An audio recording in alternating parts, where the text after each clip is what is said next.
आमर आजिर ही आलोचना को स्वागत। नमस्कार। आज आम पाखे श्रीमद् भागवतरू एक बहुत रोचक अंश अच्छी। हाँ, यह एक एमिति कहानी जोटी चरित्र गुड़िक खूब अद्भुत। एकदम जड़े राजा गोटे गोड़े ठिया होइथिबा गोटे वृषभ आउ खलनायक हेउछि कली, पूरा जुगर अधर्मर प्रतीक। हाँ, तेबे एहाकु केवल गोटे पौराणिक कथा भाविबा ठीक हेबनी कि नहीं? निश्चय। आमर आजिर उद्देश्य हेला एहा भितरे थिबा गभीर दार्शनिक दिगकु बुझिबा।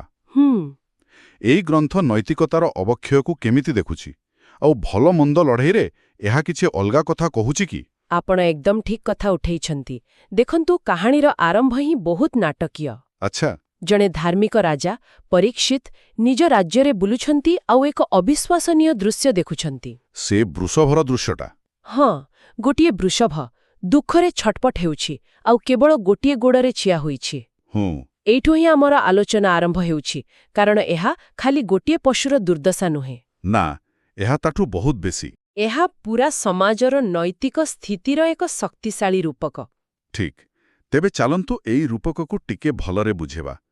कहानी आरंभ हेउछि राजांको घोषणारू। हाँ, से कहउचंती तांको कर्तव्य होउछि धर्मकु रक्षा करिबा आउ अधर्मकु दंड देबा। आउ ठीक सेतिकी बेले से एही दृश्य देखुछंती, गोटिए गोड़रे ठिया होइथिबा वृषभ। एहार अर्थ कौन? एहा पछरे बहुत बड़ कथा अछि।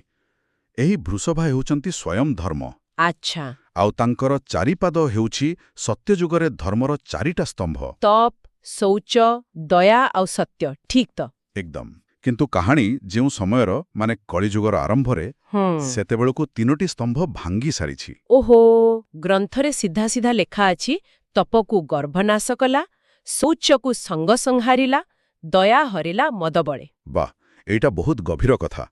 केवल गुण नुहे, सेगुड़ा केमिति नष्ट हैला तार कारण भी दिया जाइछि। हाँ, गर्व तपस्याकु नष्ट करे, संग बा आसक्ति शुद्धताकु, आउ मद बा अहंकार दयाकु। ठीक। तेबे केवल गोटिए स्तंभ बाकी अछि। आजा परीक्षित धर्मकु ठीक सही अवस्थारे देखुथिले। आउ सेतेबेले धर्म निजे भी द्वंद्वरे थिले बोधे। हाँ, सबुठु आश्चर्यर कथा सेइटा। जेतेबेले राजा पचारुछंती तांको दुखर कारण धर्म निजे कहउचंती। के कहूछि दैव, के कहूछि कर्म, हाँ, तो आउ के कहूछि एहा स्वभाव। एइटा देखाउछि जे दुखर प्रकृत मूल खोजिबा केते कष्ट। परिकि स्वयं धर्म पाई मध्य। हाँ, से कहउछंती एहा एक एमिति सत्य जहा मन वचने अगोचर। एही कथावार्ता परे ही राजा बुझी पारछंती जे कोनोसी साधारण वृषभ नुहे। एकदम, ए हेउछंती स्वयं धर्म। तेबे राजा जेतेबेले ए कथा बुझी पारुछंती, स्वाभाविक भावे तांको मनरे प्रश्न आसुछि। एहार कारण किए? हाँ, एवं सेठु ही कहानीरे कळीर प्रवेश होउछि। एकदम। राजा देखुछंती जे जणे शूद्र राजवेशरे सजेई होई गाई आउ वृषभकु निर्दय भावरे मारुछि। आउ राजा बुझी जाउछंती जे ही हेउछि कळी। हाँ, अधर्मर मानवीय रूप। राजा तो क्रोधरे निजर तीक्ष्ण खड्ग बाहर करी ताकु मारिबाकु जाउछंती। धर्मर शेष पाद सत्यकु बंचेबा पई से पूरा प्रस्तुत। किंतु एठी कहानीरे गोटे अजब मोड़ आसुछि। कळी लढई करू नै। बिल्कुल नुहे। से राजांकु देखिबा मात्रे भयभीत होई जाउछि। ग्रंथरे लेखाउछि, कळी देखिण ता बदन छाडिला नृपति लंछन। माने से निजर राजकीय चिन्ह छाडिबा। हाँ, राजांक पादतळे पड़ी जीवन भिक्षा करुछि। आउ एइटा राजा परीक्षितंक पई एक बड़ धर्म संकट। बहुत बड़, कारण से पांडव वंशर अर्जुनंक नाती। तांक क्षत्रिय धर्म कहूछि जिए शरणागत ता ऊपर अस्त्र उठाए जाएनी। से जेते बड़ अपराधी हो पछे। तांक सामनारे जुगर सबुठु बड़ शत्रु अधर्मर मूल। किंतु से शरणापन्न। एहा एक अविश्वसनीय द्वंद्व। गोटे पटे राजधर्म दुष्टकु दमन करिबा, आउ अन्य पटे क्षत्रिय धर्म शरणागतकु रक्षा करिबा।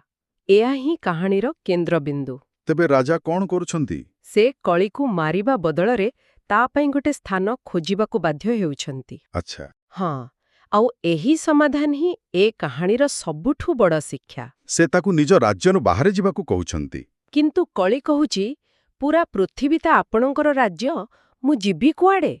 से अनुरोध करुछि, बिचारी मोते स्थान कर, जहि निश्चिंते थिबि मुहि।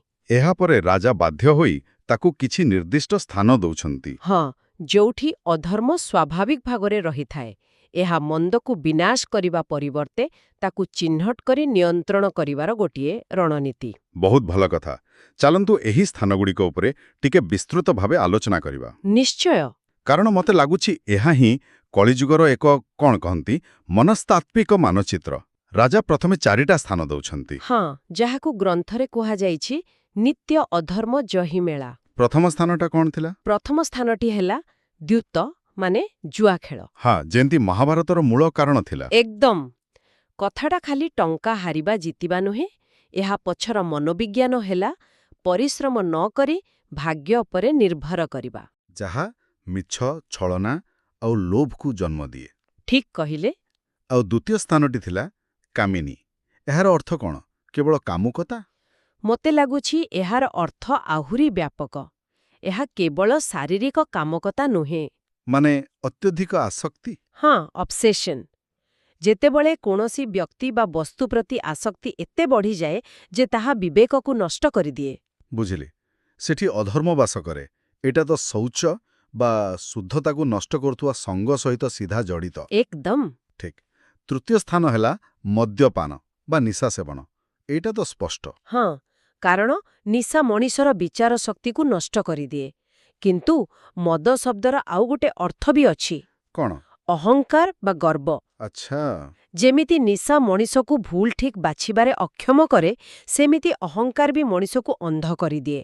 ଆଉ ଏହା ଧର୍ମର ତୃତୀୟ ସ୍ତମ୍ଭ ଦୟାକୁ ନଷ୍ଟ କରେ। ହଁ, ଜଣେ ଅହଙ୍କାରୀ ଲୋକ କେବେ ବି ଦୟାଳୁ ହୋଇପାରେ ନା। ଏବଂ ଚତୁର୍ଥ ସ୍ଥାନ ହେଲା ପ୍ରାଣୀ ମାରଣ ବା ଜୀବ ହତ୍ୟା, ମାନେ ହିଂସା। ହଁ, ଯାହାକି ଦୟାର ଠିକ୍ ବିପରୀତ। ତେବେ ଏହି 4ଟା ସ୍ଥାନ ହେଲା ଜୁଆ, ଅତ୍ୟଧିକ ଆସକ୍ତି, ନିଶା ବା ଅହଙ୍କାର ଆଉ ହିଂସା। କିନ୍ତୁ କାହାଣୀ ଏତିକିରେ ସରୁନି। ନା, କଳି ଏଥିରେ ସନ୍ତୁଷ୍ଟ ନଥିଲା। ସେ ଆଉ ଗୋଟେ ସ୍ଥାନ ମାଗିଲା। ହଁ, ସେ କହିଲା, ମୋର ଏ ସ୍ଥାନ 4 ଭାଗ, ପଞ୍ଚମ ଭାଗ ଦିଅ ମୋତେ। ଆଉ ରାଜା ଯେଉଁ ପଞ୍ଚମ ସ୍ଥାନଟି ଦେଲେ, ତାହା ହିଁ ସବୁଠୁ ଗୁରୁତ୍ୱପୂର୍ଣ୍ଣ।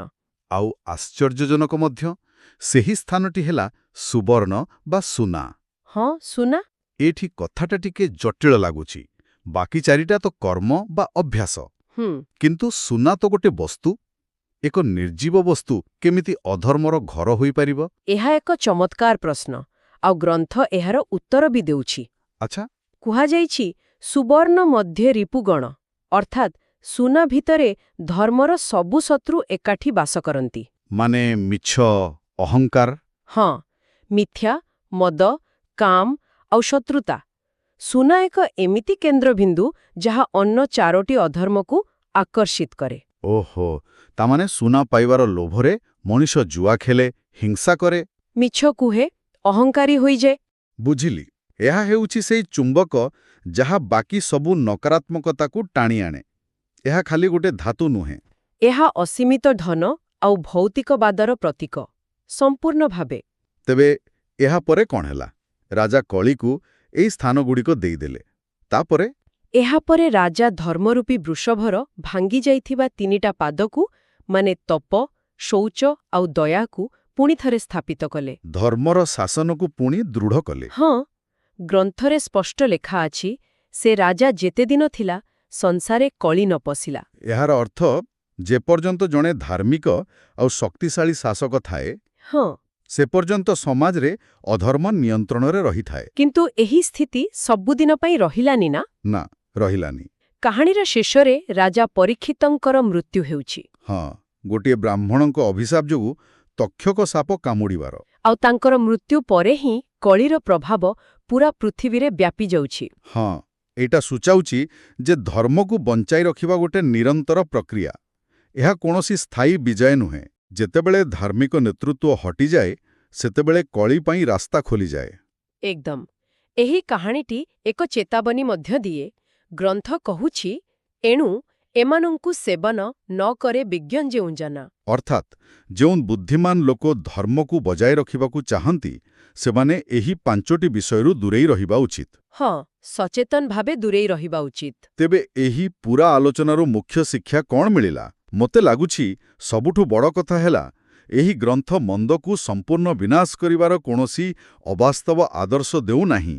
ଆପଣ ଏକଦମ ମୂଳ କଥାଟି ଧରିଛନ୍ତି। ବରଂ ଏହା ମାନବୀୟ ଦୁର୍ବଳତାକୁ ସ୍ୱୀକାର କରୁଛି। ହଁ, ଏହି କାହାଣୀର ପ୍ରକୃତ ଗଭୀରତା କେବଳ ଏହି 5ଟି କାମ କର ନାହିଁ ଭିତରେ ସୀମିତ ନୁହେଁ। ତେବେ କ'ଣ? ଏହା ପଛର ଦର୍ଶନ ହେଲା ଯେ ମନ୍ଦ ବା ଅଧର୍ମକୁ ବିନାଶ କରାଯାଇପାରିବ ନାହିଁ, କିନ୍ତୁ ତାକୁ ଚିହ୍ନଟ କରାଯାଇପାରିବ। ହଁ, ବୁଝାଯାଇପାରିବ ଓ ନିୟନ୍ତ୍ରଣରେ ରଖାଯାଇପାରିବ। ରାଜା ଏଠି ଜଣେ ହତ୍ୟାକାରୀ ନୁହନ୍ତି। ବରଂ ଜଣେ ନିୟନ୍ତ୍ରକ, ଜଣେ ରେଗୁଲେଟର। ଏକଦମ। ସେ ଅଧର୍ମକୁ କିଛି ନିର୍ଦ୍ଦିଷ୍ଟ କ୍ଷେତ୍ରରେ ସୀମିତ କରିଦେଉଛନ୍ତି। ଏହା ମାନବୀୟ ଦୁର୍ବଳତାକୁ ପରିଚାଳନା କରିବାର ଏକ ବାସ୍ତବବାଦୀ ଦୃଷ୍ଟିକୋଣ। ଏହା ଏକ ଶକ୍ତିଶାଳୀ ବିଚାର। ମନ୍ଦକୁ ସମ୍ପୂର୍ଣ୍ଣ ଲୋପ କରିଦେବାକୁ ଚେଷ୍ଟା କରିବା ବଦଳରେ ନିଜକୁ ଆଉ ସମାଜକୁ ତାର ପ୍ରଭାବରୁ ବଞ୍ଚାଇବା ପାଇଁ। ଠିକ୍। ତେବେ ଆମ ଶ୍ରୋତାଙ୍କ ପାଇଁ ଶେଷରେ ଏକ ଚିନ୍ତନୀୟ ପ୍ରଶ୍ନ ଛାଡ଼ିଯିବା। ହଁ, ନିଶ୍ଚୟ। ଏହି ପ୍ରାଚୀନ ଗ୍ରନ୍ଥ କଳି ପାଇଁ 5ଟି ନିର୍ଦ୍ଦିଷ୍ଟ ବାସସ୍ଥାନ ଚିହ୍ନଟ କରିଛି: ଜୁଆ, ଆସକ୍ତି, ନିଶା, ହିଂସା ଏବଂ ସୁନା ବା ଭୌତିକବାଦ। ହଁ, ତା ପ୍ରଶ୍ନଟି ହେଉଛି, ଯଦି ଏହି କାହାଣୀ ଆଜିର ଆଧୁନିକ ଡିଜିଟାଲ ଯୁଗରେ ଲେଖାଯାଇଥାନ୍ତା, ତେବେ କ'ଣ ସେହି ତାଲିକା ସମାନ ରହିଥାନ୍ତା? ନା, ଅଧର୍ମର କିଛି ନୂଆ ବାସସ୍ଥାନ ଏଥିରେ ଯୋଡ଼ାଯାଇଥାନ୍ତା। ହଁ, ଯେମିତିକି ସୋସିଆଲ ମିଡିଆର ଇକୋ ଚେମ୍ବର, ଭୁଲ ତଥ୍ୟର ପ୍ରସାର, କିମ୍ବା ଅନଲାଇନ ଗେମିଂର ନିଶା। ଏଗୁଡ଼ିକ କ'ଣ କଳିର ନୂଆ ଘର ହୋଇପାରେ? ଚିନ୍ତା କରିବାର କଥା।